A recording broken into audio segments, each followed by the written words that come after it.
Good to see y'all. Went and watched the film in Miami, and had a very, very hard-fought, physical, very competitive football game. Very different football game. A lot of different twists and turns, but I guess it wouldn't be a different football game if it wouldn't be a Miami game. Every Miami, all the great ones have always got some kind of twists and turns and things that go with them. And I'm very proud of our kids, the way we stayed focused throughout the game, no matter what the situations were. Learning how to compete, learning how to play the next play, no matter what the circumstances were. And I think that was, I think that's a tribute to how much they've grown during the season. I think some of those things may have bothered them earlier in the year, and I think found ways to keep making plays to win, and found, didn't always play our best in all three phases, but at times did, and found a way to scratch and claw out a win against a very talented football team who played very hard and almost came back. But that's the way those games go. We had a very awkward game with the flow of the game and the stoppages, and hard to get in the rhythm of the game early, especially. Was much better in the second half once it got going, and then you see the fluidity of the game was played much better. And but that happens sometimes. That's part of the game, and you have to, whatever the circumstances, you have to adjust. And very proud of our kids for doing that, and glad we're sitting here and come out of that with a win. But Miami had a very good football team. Now we got a great challenge ahead of us this week. Virginia's playing extremely well, very big, very physical team, very well coached. Playing very well on offense, playing very well on defense, kicking games very sound. Got a huge challenge, and like I say, they'll come in here ready to play. They've still got hope to win their division, and so they'll be firing. They're on a 3-game win streak, won 5 of their last 6, playing extremely good football. So Mike's done a great job with them. So we'll have our hands full. We need to get over the Miami game, move on, and that's quickly if we're going to play well against Virginia. Coach, I'm sorry. Usually Miami is earlier in the season. So how dangerous is just from a scheduling perspective, right in the middle of your 2 big rivalry games? Well, I think it is. It's hard when you get 2 of your rivals within 3 weeks of each other. I'm not going to sit there and say it's easy. I think that's definitely a concern that you have to do, but that's the hand we're dealt, and that's what you have to do. And hopefully we've learned, and we'll be mature enough to handle that. I think we will. I really do. Jimbo, there's a lot of smaller backs seem to be having big years in the conference across the country, and you've got a fairly small tailback again. What do you see as a success, or why are these guys? Teams are spreading the field. Everybody's spreading the field, getting guys in space, and and being able to play in space is allowing that to, I think, happen more so. Not as much old traditional football. There's many guys in the box, and guys are more wadded up, and like the old days, they're spread, and it allows those guys to go, and because there's so many athletes on the field today. Have you heard anything back on the No. crowd? No, we haven't. He won't be suspended. Oh, you know that. Yeah, we know, because they said it won't be suspended unless it's a fighting issue. So we'll see. Just go wait and hear what they have to say. Did you? I don't know if you saw Coach Golden talk this morning about it. He said he thought it was a clean hit from his perspective. Yeah. I did see that, and you see it at fast speed, and when you look at it, that's what we didn't launch, didn't leave our feet, hit below the shoulder, hit with the shoulder, everything in football. And the disappointing thing is we had an interception on the play when it ended the ball game, which almost kept it up there. But hey, we'll wait and see what they have to say. I did too. I'll be honest with you. I think it's I don't know how else to coach a guy. And if they do, they got to tell us what to do. We got to coach them totally different if that's, that's the way it is. So we'll wait. We'll wait and see. We'll look at it. I know it's not your job, but is that rule almost impossible to guys are going so fast to figure out was it in the chest or the shoulder? Then you need to review it. Then just fix it. Review everything else. Review it then. We're worried about that. Let's get it right. If you're going to do it, let's get them all right. If you're going to stop them from one thing, stop them from all of them. And because those are game changers. And plus you lose a good player. So, there's a lot of things. So that's why we all tweak and turn, get better as we go. Well, you probably have looked at the Joyner scoop and touchdown that got nullified too. I'm waiting. I'm very anxious to hear that too. What'd you think? What'd you think you've had a chance? Me personally, I think both hands were on the ball. It was completely sound. Both feet were on the ground, and he turned to take a step to make a football move. And the ball was dislodged by us, not by any bobbling of them. If that's not a catch, then I've been wrong for 46 years. And what I've known for football. Now, I understand. We get into rules. I'm waiting to hear the interpretation, because just like the forward pass in the Oakland-New England game that time, I mean, whatever, I mean, how the rule's written, maybe I'm off on it. I will wait and see. I mean, But is it not, do they tell you at the league meetings, is it not to be overturned supposed to be incontrovertible? Exactly right. I mean, it's definite, and it was called the other way. So that's the other question I have too. I mean, again, that's their thing, and I live with what they say, and we'll ask them and see. I'm not going to get mad one way. I don't think the guys do it on purpose. I don't. I mean, but we may agree to disagree. I don't know. We'll But see. how do you screw up the replay when you've got that backup safety valve? Well, you're asking the wrong dude. You're asking the wrong guy. I'm asking. When you get that answer, answer me. Tell me. I mean, bring that answer to me. I mean, that's, you know. But you'll get a response from the league on it. Oh yeah, we will, because I want to know what the interpretation is. I mean, and they do. They're good about that. Doug's very good about that. Coach, going back to the Nigel play, how do you handle that situation with an official? I mean, you're watching the replay, you know you're right, he probably knows he's wrong. I mean, how do you approach I that? just told him, and I said, listen, look. I mean, we got to say. I mean, it's not his feet are on the ground. He's not. I mean, I tried to explain it to him. I didn't try to be derogatory to him. I didn't say anything out of the ordinary to him. I just said, please. I mean, what do I do? I mean, I was asking him. I mean, would you please look? And they said the interpretation I got from them was that he launched himself and left his feet. I mean, I didn't see it. I mean, so they saw it the way they saw it, and I guess it's non-reviewable. So once it's called, it's called. And I don't know. That's just try to explain yourself and do it respectfully. I mean, try to do it. I mean, I didn't. Like I said, I don't think any official makes a mistake on purpose. I don't. But you know, we just saw it differently.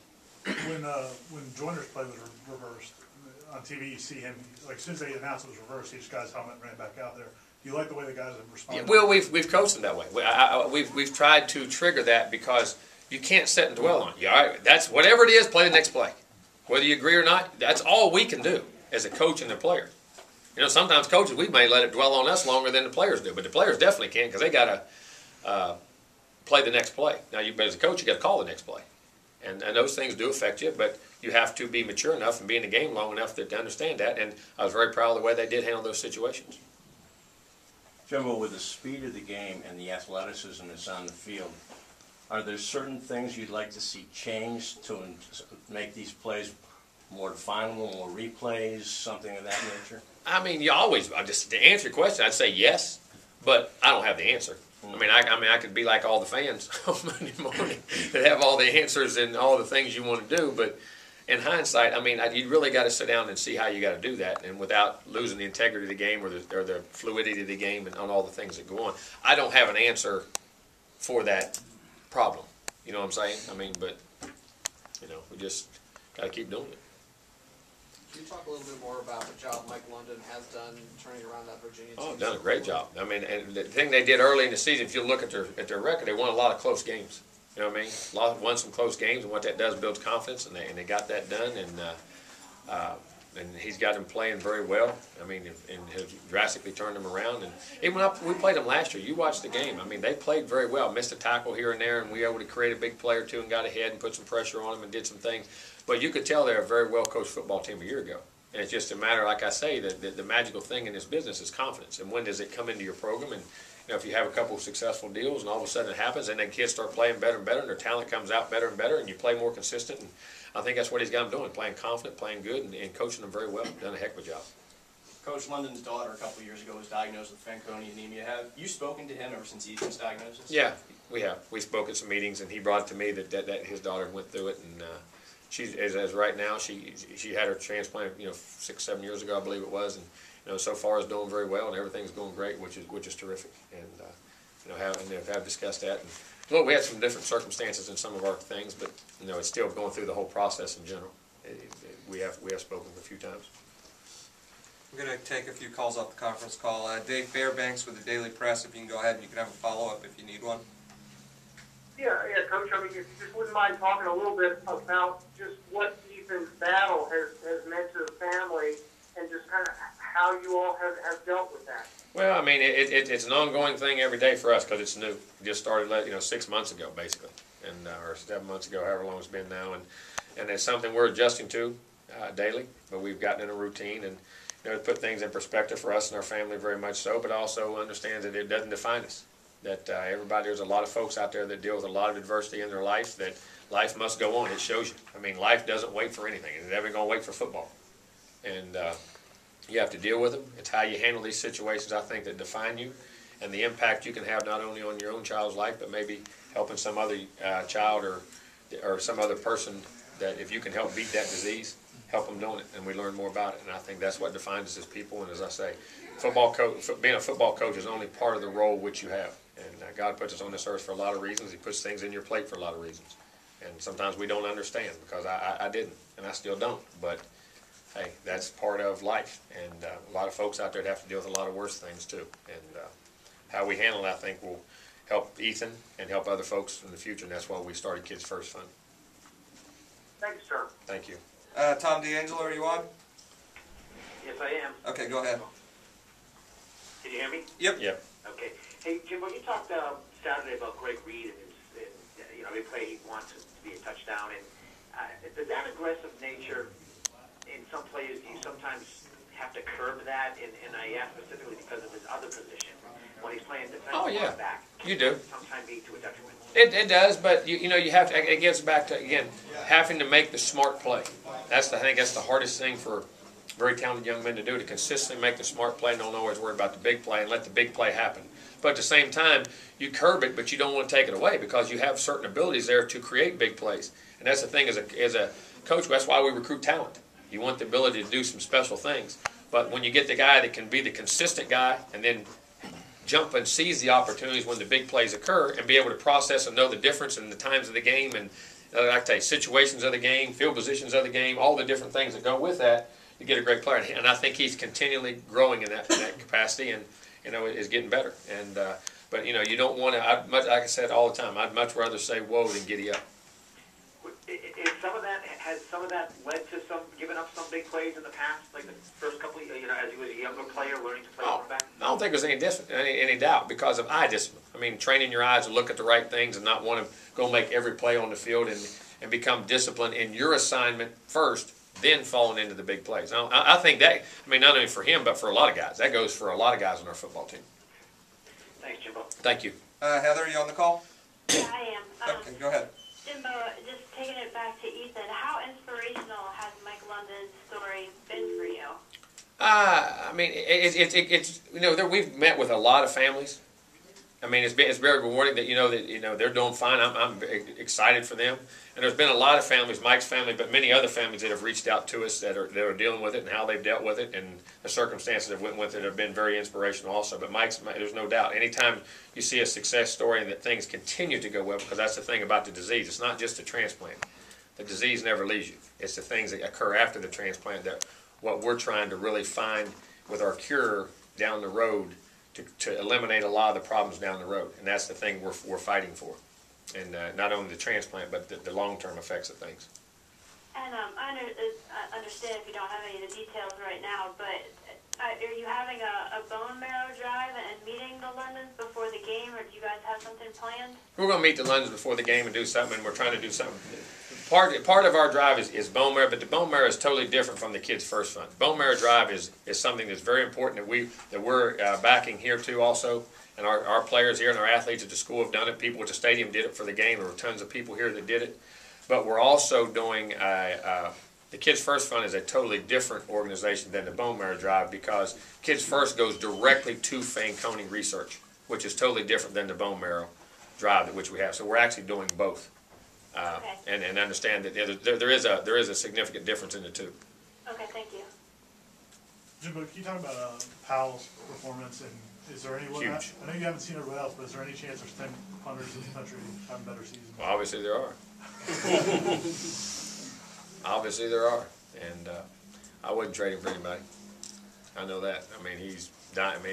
Whether it's putting it inside the 10, whether it's kicking it out of the end zone, whether it's kicking it with hang time, whether it's kicking it right, kicking it left. The guy's been phenomenal. Absolutely. And I said before the season, absolutely phenomenal. We know you love your special teams. Is that possibly a different result Saturday if you don't get the plays you did? Oh, no doubt. I say that's a huge part of this game, and from field position to the touchdowns to the and we had some letdowns. We had some major letdowns. You got to remember, we had a touchdown a kickoff return call back, and another great punt return by Greg, maybe even a better punt return than the one he scored on, to put us in field position. I mean, that, we bumped the kicker, and we had two mess ups too that we continually got to grow at. But I've said all the time, special teams is critical, and you got to have your great players out there that do it. But I was very proud. I think that was as much a difference in the game as anything. How fun was it to see Carlos finally get a top speed like that? Oh, it was. I mean, he'd been close for a couple of weeks. We say he's just been one guy off and here and there, and then to hit it. And you see why we got him back there. I mean, he can hit it, and hit the home run, and hit it fast. Jimbo, you haven't didn't seem downfield as much the last couple of weeks. Is that just a function of the way defenses are playing you guys? Well, I think what's happened, the first part of the game, we were backed up. We were backed up and didn't get any protection. We snapped the ball late. We snapped the ball early, and we had some things down there. And then when we did get it, once we got into the second quarter, we scored 3 of the last 5 drives we had the ball. We answered up with a great touchdown drive after the first quarter of the debacle of what we did, and then come out and scored right off the bat. Then come out the first drive of the second half. We went out and scored. We should have scored. We missed a block by a tight end on the goal line that we're going to walk in the end zone there. Then we come back and miss a slant we don't run through. He just made a good throw. And then we score. And the next drive's a field goal. And then the next drive's the last game once we got that. But in protection. And the last game, we went down the field at Boston College. Nick caught 2 or 3 balls down the field. And the other thing, we were on a short field. At Boston College, we were on a short field a lot. So there wasn't a lot of chances to throw the ball down the field as much. And what we did, we were able to run it. And we scored. We up 28-0 at halftime. So. But I mean, the Boston College game, last game did because of field position early, and then, then we drove the ball, moved it good, and they rushed well. I mean, they continue to have, they're good players. I mean, I told you, Miami's a very talented football team. Miami could be sitting here at 8-2, 9-1, just as easy as they are 5-5. For a freshman, well, for any player, but looking at the replay of the game last night, O'Leary's catch on that onside kick. It's as big a play as in the game. Tremendous to go up, catch it with the fingertips, pull it in, get it in. I mean, like I say, you don't know what your role in the team is for each individual game, but what my contribution can be. And his contribution was as big as anybody's on the field making that play. You had a few guys tugging on it on the way down. Oh, it did, exactly. It looked like he had it pretty clean right off the bat, and then they allowed the foul to occur. But, I think that's one thing you wish you could, keep the foul out, but that's always going to be there. The guys in there fighting for it. But he made a tremendous play. Bigger play as it was probably in the ballgame. But did it seem like a step up after those first 4 wins, now playing this Miami team? There's a lot of talk that obviously athletically it might bring something more to the table than it seemed. I think that, but I think the other thing is you got to realize you had a ton of guys on our side especially never been in that game. I think the emotional strain of that game, the rivalry part of that game, the talking, the jabbering, the competitiveness of it, I think you saw some young guys not stay technique sound like they needed to be and stay within what they did because of the passion and how hard they were playing. And we didn't execute as well on because I didn't think we played well in any phase, exceptionally well. I thought, offensively we had our moments, defensively had our moments, but special teams you roughed a kicker, had a touchdown return call back, and still did some good things, but you still had major problems in all 3. I think a lot of because the roughing the kicker, we're not even supposed to be back there. I mean, we do something, and we have that return twice earlier, and he doesn't even do it. And it's not his fault, but sometimes you don't realize playing in rivalry games, emotion in games, and the first time those guys are in the game, like offensively, I think we only had 4 guys ever been in that game before it started. Defensively, there was a few more, but you don't understand. That's part of things that I think we overlook as a public or as a media staff. The emotion of the game, the meaning of the game, the rivalry of the game, those things all take maturity. They take time from being in those situations before to understand how to handle them. Because go back and think of all the great Miami-Florida State games. If you go really think about them, none of them were actually played very well. When you go back and drive at them, none of them were exceptionally well played. They were great competition. They were physical, and there was a lot of emotion. But they weren't just flawlessly played games. And that's the way a lot of rivalry games are, and that's something you got to keep in mind, as a coach too, with something, especially when you got young players in that. And I think that had as much to do with it as anything that was going on. That said, is this kind of a week where you focus a little bit more on those fundamentals and making sure guys get back to it? Well, we're going to focus on no matter what. Sure. But, it's the guy that can play with passion and emotion, but still keep his mind about him and be able to have the habits that he can rely back on and trust in his fundamentals. And that comes from the practice field, and that comes from maturity of going through that situation. But we've all done things in big moments. You think about things you've done in your life in big moments. You had an opportunity to do something the first time. It was a big opportunity. You say, man, why did I do that? I mean, go back and think about, man, I can't believe I just did that and had that first. I mean, then the second time that opportunity presents itself, or the third time that opportunity presents itself, you usually what? Okay, I got that. I ain't gonna do the same. I ain't gonna make the same mistake twice. And hopefully we'll learn from that and go from it. But that's called growing up. That's called life. I mean, that's why they're kids. And that's the one thing you cannot force in this world is maturity or experience. They all take time. How have you seen Brandon Jenkins mature on the field this year, considering the beginning of the year didn't have the He learned to grow. numbers? He's learned that it's not about making all the big plays, about making the smart plays, and all of a sudden they're starting to come to him. You know what I mean? And I guess it goes back to the same thing. You can't force this game. I say it all the time. Whether you coach it, you play it, you're around, you can't say, I'm going out there and do this. It doesn't work. The game will bite you right in the tail. It's been around for too long, and it's too good a game. If not, because has anybody ever won every game and every championship? Nope, never will. Time for 2 more questions. How did Rashad come out of the health line? Good, he's good, very good, and hopefully he'll be a lot more involved this week, and got his confidence back, and made a couple catches, and made a big third down catch there, and it was good to get him back out there. But he seems fine. Did you come out okay injury wise? Yeah, I mean we're banged and bruised. I mean we got some. That was a physical football game. There was some licks passed out there, and but for the most part we're from where we were a week ago. Yes. I think Devontae was the only tailback used. Are you okay injury-wise there? Yeah, we're very good. The only reason we did it early in that game, usually put him in early. In the first half we only had 20 plays, so it went in the second half. We only had the 4 drives, and we said we should have probably played Jermaine more, and he had a decent week of practice. When the way the flow of the game went, Eddie we were in there, and the way it was going, and just didn't do it. And we're going to need him, but I probably should have played him.